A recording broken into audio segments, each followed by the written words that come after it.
kiek tik save atsimenu, visada mėgau žaisti kompiuterinius žaidimus. Mane jie žavėjo, nes juose jausdavausi išskirtinis, stipresnis, ten galėdavau išnaudoti savo intelektą, nes iki 19 metų aš nėjau į sporto salę, nesportavau ir pasitikėjau savo įgūdžiais bendravime ir tuo pasikliovėjau praktiškai visus savo gyvenimo metus, taip išbrisdavau iš problemų, taip rasdavau draugų, bet mano fizinis sugebėjimai buvo žemiau vidurkio, daug žemiau vidurkio. 12 klasiai, nemeluosiu, svėriau 56 kg. Ir man buvo gėda, kad aš tiek svėriau, tai aš iš medicininės kortelės aš išpjoviau su britvute 5 ir parašiau 6, kad svėriu 66. Ruošiausi iš tikrųjų kalbėti visai kitaip apie šitą video, bet jau pradėjau šitą temą imti, tai važiuoju. Aš galvoju, kad aš kompiuteriniuose žaidimuose norėdavau pabėgti nuo tos realybės, kad aš esu silpnas, kad aš esu nepajėgus, kad kuriuose vietose man trūkdavo drąsos. Šiaip aplamai norėjau pabėgti į geresnį gyvenimą, nes gyvenam tikrai ganėtinai vargingai. Aš pamenu, pirmoji mano patirtis su kompiuteriniais žaidimais, tai buvo pas pusbrolį su Sega. Kiek man metų buvo, kokie 4, 5, 6, gal 7, kažkas tokio. Ir atsimenu, jisai turėjo Sega, tai aš pas pusbrolį pastoja norėdavau varyti, pažaist Mario, pažaist Street Fighterius ir kitus dalykus. Ir atsimenu, krikšto mama kokio 8-9 gimtadienio proga padovanojo pirmą disketinį kompiuterį. Atsimenat, ar ne, tas disketės, kuris įtraukė, prapūst reikėdavo, pravalyti į maikę ir įkišdavai, blemba, nenuskaito, ten 5 kartus trini, kol nuskaito. Atsimenu, mama vydavo mūsų brolių nuo to kompiuterio, nes mes ten tiesiog dienas nenustodami žaisdavom. Kitas gyvenimo etapas, nes tas kompiuteris sugedo, nieks mum naujo nepirko. Atsimenu, mokykloje baigdavosi pamokos ir pašte Vilkaviškyje stovėdavo 2 kompiuteriai ir kiekvienas žmogus į dieną galėdavo užsirašyti 1 valandą laiko nemokamai prisės prie tų kompiuterių. Atsimenu, man kaimynas parodė, sako, blemba, eina nemokamai žaisti kompu. Aš kur nemokamai kompu?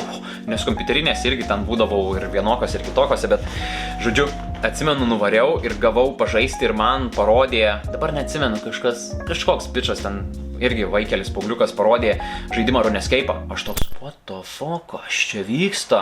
Ir užsikabinau ant RuneScape'o ir tas užsikabinimas buvo mano toksai, kad aš po mokyklos nueidavau į paštą, užsirašydavau valandą laiko, kada ten būdavo laisva, jeigu būdavo užimti kompiuteriai, užsirašydavau ir tiesiog stovėdavo ir laukdavo prie kompo, kol tą valandą kol praeis ir ateis mano laikas. Ir jeigu ir būdavo kitų, kurie žaidžia RuneScape'ą ir tų ten vaikelių, aš stovėdavau ir laukdavau ir būdavau kartu su jais ir žiūrėdavau, kaip jie žaidžia. Ir taip, aš nežinau, kiek laiko taip darydavau.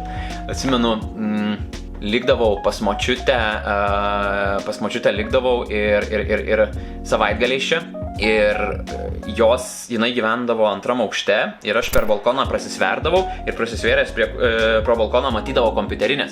Jos atsidarydavo 10 ar 11 valandą ir aš, žodžiu, persisvėręs žiūrėdavau, laukdavo, kol jos atsirakina. Močiutė duodavo ten man litą, kad galėčiau pažaist. Ir aš atsimenu, tose kompiuterinėse sėdėdavau visą dieną, iki pat, kol jos susidarydavo ir tiesiog sėdėdavo ir žiūrėdavo, kai kiti žaidžia. Kartais papuldavo koksai turtingesnis, bagotesnis vaikas, ateidavo su pinigais ir jam būdavo nuobodu žaisti vienam, tai jisai sakydavo užmesiu. Jis užmesdavo ir žaisdavom kartu. Tada kokių 14-15 gal metų mama, atsimenu, nupirko, išprašėm su broliu, kad nupirktų pirmąjį kompiuterį ir tada ten buvo kosmosas, mes interneto net neturėjom, tiesiog kompiuterį nupirko, tai žaisdavom Diablo 2. Tai mes ten su broliu išėjom visus lygius, ten po 3 kartus, žodžiu, ten mes pešdavomės, muždavomės pastoja, kuris ten prie kompo gautų pirmas prisėst. Tada pradėjau eit, žinau, kiek ten buvo, kokia 10, gal 11 klasėje, mama dirbdavo dieninėse, naktinėse. Ir atsimenu, mama, kai dirbdavo naktinėse, tai broliai leisdavo žaist, tas eina miego, tada sėdo žaist. Ir būdavo taip, kad aš žaisdavau visą naktį ir ant tiek įsižaisdavau, įsijausdavau, kad aš net nejausdavau ir išgirsdavau tik trukšt. Mama rakino duris, grįžta iš po naktinės. Aš įspaudžiu išjungimo mygtuką, laikai, kol išsijungia, tik išsijungia, greit šokį lovą po kaldrą ir apsimeti, oi, čia miegu. Ir tada nueidavau į mokyklą ir spėk, kokia mano diena buvo. Tragiška. Aš visą dieną pramiegodavau ant suolo ir man būdavo ant tiek viskas, kad mokytojas man rašydavo dvejetus, sakydavo rašykit 2, aš nekalbėsiu šiandien, tai palikit mane ramybėje, noriu miegoti. Klausdavau žmonės, ką darai, prie kompo sėdėjau. Ir man buvo visiškai nusispjaut, nes tai užvaldė mano buvo gyvenimą visiškai, ta prasme, visiškai. Tada atsirado LOL'as, League of Legends, atsimenu, kai pradėjau žaisti, tai buvo tik, ten dar net beta testas, dar net nebuvo pats išėjęs, ten man parodė kaimynas Andrius. Aš ant tiek užsikabinau ant jo, kad visą vasarą, nemeluoju, visiškai visą vasarą, aš neišlindau į lauką, nebent važiuodavau maudytis. Atsimenu, ateidavo kaimynai, pastoviai ateidavo kaimynai, paskambinai duris, gyti, lys į lauką, sakau, o ką veikiam? Jis sako, nieko, tiesiog lendam. Tai sakau, jeigu žaisit kažką, sakau, jeigu važiuosit prie ežero, tai mane pasikvieskit, o kitaip tai aš einu.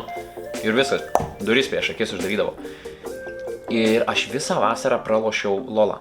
Visiškai visą vasarą. Čia yra žiauru. Tada, kai prasidėjo studijos, kažkaip apmažėjo tie žaidimai, bet vis tiek kažkaip grįždavau vis laisvų metu po darbo, įsijungdavau pažaist, bet kažkaip, nebuvo jokio išpildymo jausmo, nesijutau kažkaip ten labai jau gerai, labai fainai. Ir iki kol nepradėjau asmeninio tobulėjimo, man atrodė labai normalu grįžti po darbo, pavalgyti ir tiesiog sėsti prie kompiuterio iki praktiškai kol užmigsi arba iki vakarienės, pavalgai ir tada dar prisėdi ir tada eini miegoti. Tik tada, kai atradau tą asmeninį augimą, tobulėjimą, man kaip ir atsivėrė akys, kad aš švaistau savo laiką, aš švaistau savo gyvenimą, ta prasme, visiškai. Man patiko labai, šiaip daug žmonių, bet Andrew Tate'o išsireiškimas man labai surezonavo, kada jisai pasakė, kad aš, sako, nesuprantu žmonių, sako, kurie žaidimuose nori tapti stipresniais, turėti geresnius ginklus, važinėti su geresnėm mašinom, žinai, turėti ten geresnės mergas, turėti daug pinigų, bet, sako, jie nieko nedaro, kad realybėje tai turėtų. Realiai taip ir yra. Žaidimai yra aukšto lygio pramoga. Žaidimo kūrėjai, dizaineriai yra padarę taip žaidimą, kad tam tikrose vietose atsitiktų tam tikri dalykai, kurie įtrauktų tavo dėmesį. Pavyzdžiui, kai daro testus įvairius, jie užfiksuoja, kad pavyzdžiui šitoje vietoje sumažėja įsitraukimas, dėmesys ir panašiai, tai šitoje vietoje reikia įdėti kažką tokio unikalaus, sprogstančio, judančio, darančio, kažką patraukiančio dėmesį, kad vėl tave užkabytų ir dar giliau įtrauktų į tą žaidimą. Žaidimuose viskas vyksta greitai, čia ir dabar. Tavo lygis kyla greitai, tu stiprėji greitai, išmoksti naujų įgūdžių, gauni geresnių ginklų, daugiau pinigų. Viskas vyksta greitai. Kodėl taip yra? Nes kiekvienas toksai pasiekimas, kiekvienas sprogimas, nepastebėjai, kad kai pakyla levelis, kai pakyla lygis, sprogsta kažkas, leveliai ten visokiausi, žodžiu, kone fejerverkai šaudo ir kiti dalykai. Visi tie tokie įvairūs vizualiniai pasikeitimai, jie įtraukia tavo dėmesį ir tau kelia dopaminą, tu jauti pasitenkinimą, jauti džiaugsmą ir jauti malonumą. Tie žaidimai sutverti tam, kad tiesiog nesustojamai keltų tau dopaminą, kiltų tavo lygis, tu stiprėtum ir panašiai. Bet žaidime nėra jokios išliekamos vertės realiame gyvenime. Nebent tu esi elitinis žaidėjas, kuris žaidžia į sportą, kuris ten, nežinau, uždirba pinigus iš to, realiai uždirba pinigus, bet tada jau tampa tau tai ne pramoga, tai tampa tau darbu. Realios išliekamos vertės nėra, nes pasikeičia serveris, pasikeičia žaidimo taisyklės, atsiranda naujų levelių, iš vis uždaro tą žaidimą, jisai nebelieka jo, apart pramogos tu nieko iš to negauni. Nei tavo bendravimo įgūdžiai pagerėjo, nei tu pats pastiprėjai, pagreitėjai, nei tavo sveikata pastiprėjo, nei aplamai, nei tu iš vis kažką išmokai realiai, apart to žaidimo, tu žinių, ką gavai tenais, neišsineši. Realiame pasaulyje ar net kituose žaidimuose tu to net nepritaikysi. Man dabar yra liūdna ir gaila, kad aš iššvaisčiau tiek daug metų žaisdama žaidimus, nieko iš to negavau. Net tie draugai, su kuriais aš žaisdavau, jų dabar mano gyvenime nėra. Aš su jais nebendrauju. Tai koks tikslas tada yra žaisti, jeigu nėra jokios išliekamos vertės? Jeigu tu nieko iš to negauni? Kodėl nepadaryti taip, kad tavo gyvenimas būtų kaip žaidimas, kad tu keli lygį realiame gyvenime, kur yra išliekamoji vertė, kur niekas nedingsta. Tai reiškiasi, kad skaitai knygas, žiūri kursus, kyla tavo žinios, intelektas. Tu sportuoji, kilnoji svorius, kyla tavo jėga.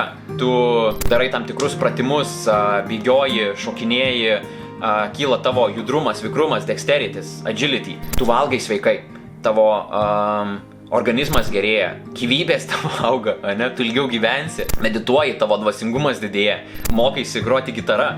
Žiūrėk, tu išmoksti groti gitarą ir šitas įgūdis tau lieka praktiškai visam gyvenimui. Jis niekur nedings. Okei, gitara dings iš tavo gyvenimo, bet tie įgūdžiai, jie nedings. Okei, tu parūdysi, sulėtėsi, bet gausi gitarą, porą valandų jau žiūri, kad eina, važiuojam. Imkim bet ką kitą, vairavimas. Vairuoji automobilį. Daug metų vairuoji automobilį, dings automobilis iš tavo gyvenimo, bet tu turi įgūdį vairavimo, tu gali darbą susirasti. Tu skaitai knygas, tu renki žinias. Ir visos tos žinios, kurias tu renki, yra tikėtina labai, kad jos yra pritaikomos realiame gyvenime. Ir nebereikalo yra tie posakiai, ar ne, kad mokslo ant pečių nenešiosi, nes viskas ateina tau į galvą ir viskas tavo gyvenime gali dingti, tačiau žinios ir įgūdžiai, kuriuos esi gavęs per savo gyvenimo metus, niekur jie nedings. Kodėl nežiūrėjus į gyvenimą kaip į žaidimą, kur tu keli savo lygį? Aišku, lengva yra taip sakyti, sunku yra daryti. Todėl sunku yra kažko imtis, siekti kažkokių tikslų, mesti priklausomybės, ypatingai žaidimus kompiuterinius, nes jie yra kaupinimo mechanizmas, kaip čia lietuviškai kaupinimas. Paguglinsim. Nelabai randa čia lietuvišką vertimą, bet kaupinimas tai yra iš esmės dorojimasi su tam tikra įtampa gyvenimo, nežinau, teikiamais sunkumais, stresu ir panašiai. Tai aš puikiai suprantu, nes tai yra vieta, kur tu jautiesi komfortabiliai, kur tu nori pabėgti, kur tu žinai, kad ten to bus gerai, ten to bus faina. Nesvarbu, kas be nutiktų. Buvo diena darbe, vadovas ten davė, mergina kažkokia, nežinau, ten tau sugruzino draugas, kažką tai nesąmonę parašė, ar bet kas kito. Gali pabėgti į žaidimą. Iki kol tavo protinė būklė nebus gera, tol tu žaidimų neatsikratysi. Ir tu gali sakyti, bet aš nenoriu atsikratyti, man reikia, aš noriu žaisti. Cool, žaisk, viskas tvarkoj. Bet tada neverk ir nesigruzink, kad tu stovi vietoje, gyvenimas eina pro šalį. Mano akimis, mano galva, kada nori kažką mest, turi mest cold turkey, vadinasi angliškas toks posakis, kad reiškia visiškai atsikratyti iš savo gyvenimo. Ne po truputėlį, bet visiškai. Bet galbūt tu esi kitoks. Po truputį mažink valandas, susidaryk dienotvarkę, video apie tai sukūriau, ar ne, protinės sveikatos gide, kažkuris, nežinau, bus aprašyme tikriausiai. Dienotvarkę įsidėk žaidimą, žaisi su kompu, bet reguliuok laiką, kontroliuok. Tu būk vadovas, o neleisk tam žaidimui, neleisk kompui vadovauti tau. Nes kada pas tave atsiras noras kažkoks, nežinau, užgaida žaisti, kontroliuok save, sakyk, ne, palauk, pirma padarau tai, ką reikia, o tada einu žaisti. Pirma padarysiu tai, kas yra svarbu, o tada sėsiu prie žaidimų. Bet sėsiu prie žaidimų ne iki 12 nakties, bet sėsiu iki 10.